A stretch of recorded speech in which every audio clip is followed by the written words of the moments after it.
El humor, de Sigmund Freud, 1927.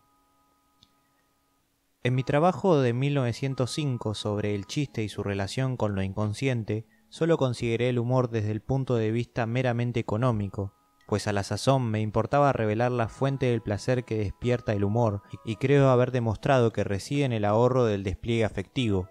El proceso humorístico puede llevarse a cabo de doble manera, ya sea en una sola persona, que adopta ella misma la actitud humorosa, mientras el papel de la segunda se limita al mero espectador divertido, ya entre dos personas, de las cuales una no tiene la menor parte activa en el proceso humorístico, siendo aprovechada por la segunda como objeto de su consideración humorística. Detengámonos en el más crudo de los ejemplos. Si el reo conducido un lunes a la horca exclama «linda manera de empezar la semana», entonces él mismo despliega el humor. El proceso humorístico se agota en su persona y evidentemente le producirá cierta satisfacción. A mí, al espectador sin parte ni interés, me toca en cierto modo un efecto a distancia de la producción humorística del reo, quizás de manera análoga que él perciba el beneficio placentero del humor. Se da el segundo caso, por ejemplo, cuando un poeta o narrador nos describe con humor la conducta de personas reales o imaginarias. No es preciso que estas personas exhiban a su vez humor alguno. La actitud humorística concierne exclusivamente a quien las toma como objetos. También aquí, como en el caso precedente, el lector o auditor es mero partícipe del placer que causa el humor. Abreviando, cabe decir, pues, que la actitud humorística, cualquiera que sea su contenido, puede dirigirse contra la propia o ajenas personas. También cabe aceptar que proporciona un beneficio placentero a quien la adopta y un análogo placer corresponde también al espectador sin parte alguna en la trama. Para comprender la génesis del placer humorístico, lo mejor es considerar el proceso que se opera en el oyente ante quien otra persona despliega su humor. Aquel ve a estas en una situación cuyas características le permiten anticipar que producirá las manifestaciones de algún afecto.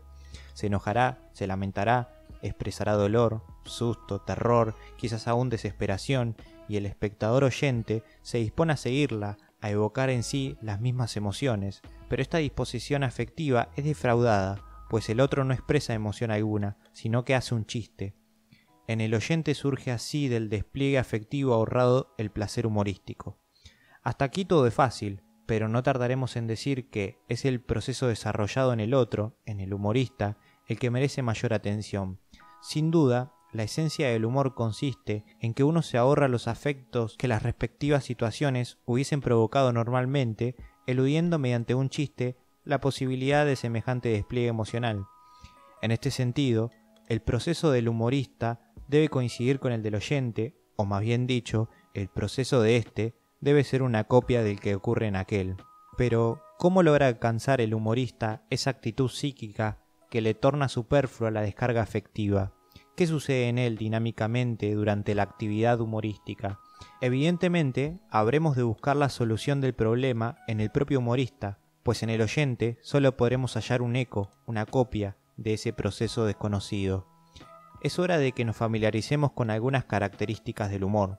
No solo tiene algo liberante como el chiste y lo cómico, sino también algo grandioso y exaltante, rasgos que no se encuentran en las otras dos formas de obtener placer mediante una actividad intelectual. Lo grandioso reside, a todas luces, en el triunfo del narcisismo, es la victoriosa confirmación de la invulnerabilidad del yo. El yo rehúsa dejarse ofender y precipitar al sufrimiento por los influjos de la realidad, se empecina en que no puede afectarlo los traumas del mundo exterior, más aún, demuestra que solo representan motivos del placer. Este último rasgo es absolutamente especial para el humor. Supongamos que el reo conducido al cadalso en día lunes hubiese dicho: «Todo esto no me importa, ¿qué más da si cuelgan a un tipo como yo?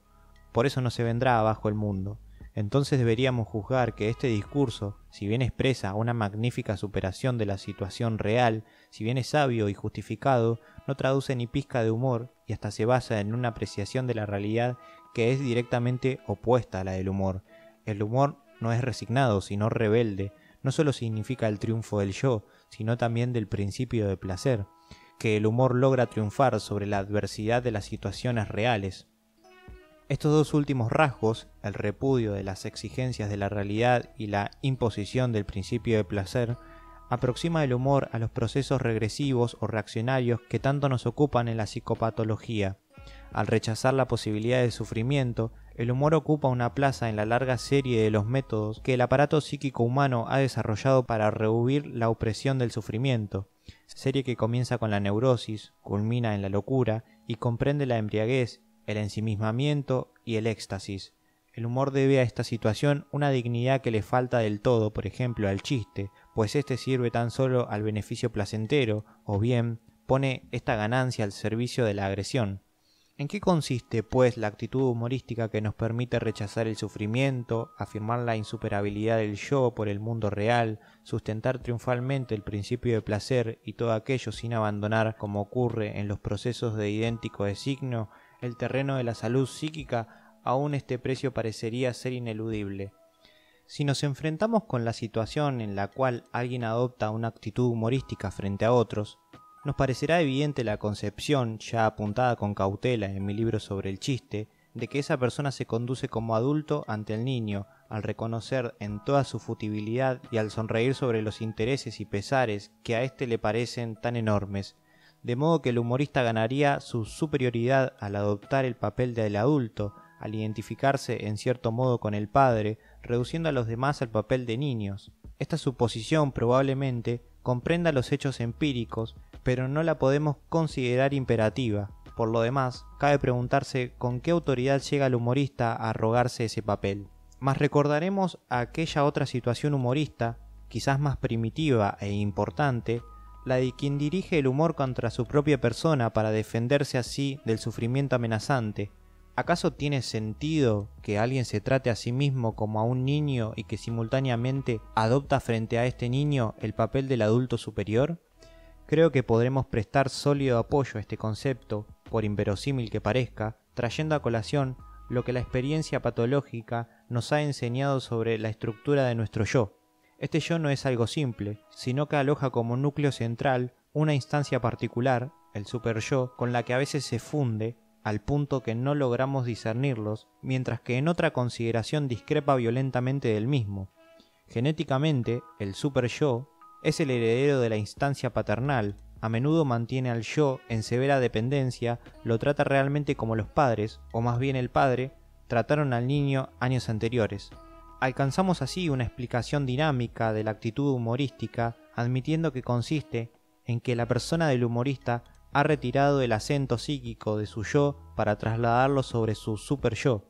A este superyo, así inflado, el yo puede parecerle insignificante y pequeño, triviales todos sus intereses, y ante esta nueva distribución de las energías, al superyo le resultará muy fácil contener las posibles reacciones del yo. Fieles a nuestra acostumbrada terminología, en lugar de traslación de acento psíquico, tendremos que decir desplazamiento de grandes cantidades de catexia, mas entonces habrá que verificar si es lícito concebir tales desplazamientos masivos desde una instancia del aparato psíquico a otra, pues esta noción tiene todo el aspecto de una nueva hipótesis construida ad hoc. Sin embargo, recordaremos haber tenido en cuenta semejante factor en repetidas, aunque no en suficientes ocasiones, cuando intentábamos formarnos una representación metapsicológica del suceder psíquico. Así, por ejemplo, aceptamos que la diferencia entre la catexia erótica objetal común y el estado de enamoramiento consiste en que en este último es incomparablemente mayor la carga trasladada al objeto, que, en cierto modo, el yo se vacía en el objeto. Al estudiar algunos casos de paranoia, pude comprobar que las ideas de persecución se forman precozmente y subsisten durante largo tiempo sin manifestar efectos apreciables, hasta que determinado motivo viene a proveerlas de catexia suficientes para tornarlas dominantes. También la curación de tales episodios paranoicos debe consistir en el retiro de las cargas conferidas a las ideas delirantes, más bien que en su resolución y corrección. La alternancia de melancolía y manía, de cruel supresión del yo por el superyo y subsiguiente liberación del yo, nos da asimismo la impresión de consistir en semejante fluctuación catéctica, fenómeno al que, por otra parte, también habría que recurrir para explicar toda una serie de fenómenos de la vida psíquica normal. Si hasta ahora solo hemos recurrido tan raramente a esta concepción, Ello se debe a la cautela más bien loable con que solemos proceder. La patología de la vida anímica es el terreno en el cual nos sentimos seguros. Allí hacemos nuestras observaciones, allí logramos nuestras convicciones, pero por el momento solo osamos formular juicios sobre lo normal, en tanto que lo podemos inferir a través de los aislamientos y las deformaciones de su expresión patológica. Cuando hayamos superado esta cautela, reconoceremos cuán grande es el papel que la comprensión de los procesos psíquicos corresponden a las condiciones estáticas, tanto como a los cambios dinámicos cuantitativos de la catexia energética. Creo, pues, que merece ser tenido en cuenta la anotada posibilidad de que en ciertas situaciones la persona hipercatectice de pronto su superyo y luego modifique desde las reacciones del yo. Además, mi hipótesis sobre el humor también tiene una notable analogía en el vecino terreno del chiste. Hube de aceptar que éste se origina en el momento abandonado de una idea precozmente a la elaboración inconsciente, de un modo que el chiste representaría una contribución a lo cómico ofrecida por el inconsciente. En completa similitud, el humor vendría a ser la contribución a lo cómico mediada por el superyo. Comúnmente conocemos al superyo como muy severo amo, y podría aducirse que mal concuerda con esa característica el que se avenga a facilitar al yo un pequeño goce placentero. Es cierto que el placer humorístico jamás alcanza la intensidad del que se origina en lo cómico o en el chiste, y nunca se expresa en risa franca. También es cierto que el superyo, al provocar la actitud humorística, en el fondo rechaza la realidad y se pone al servicio de una ilusión. Pero, sin saber a ciencia cierta por qué, adjudicamos alto valor a este placer poco intenso. Lo sentimos como particularmente liberador y exaltante. Además, la broma que hace el humor tampoco es su elemento esencial, pues solo tiene el valor de una muestra. Lo principal es la interacción que el humor realiza, ya se efectúe en la propia persona o en una extraña. El humor quiere decirnos: mirá, ahí tienes ese mundo que te parecía tan peligroso, no es más que un juego de niños, bueno, apenas para tomarlo en broma. Si es realmente el superyo quien por medio del humor consuela tan cariñosamente al intimidado yo, ello nos demuestra que aún tenemos mucho que aprender sobre la esencia del superyo. Por lo demás, no todos los seres tienen el don de poder adoptar una actitud humorística, pues esta es raro y precioso talento, y muchos carecen hasta de la capacidad para gozar el placer humorístico que otros le proporcionan. Por fin, si el superyo trata de consolar al yo con el humor, protegiéndolo del sufrimiento, no contradice por ello su origen de la instancia paternal.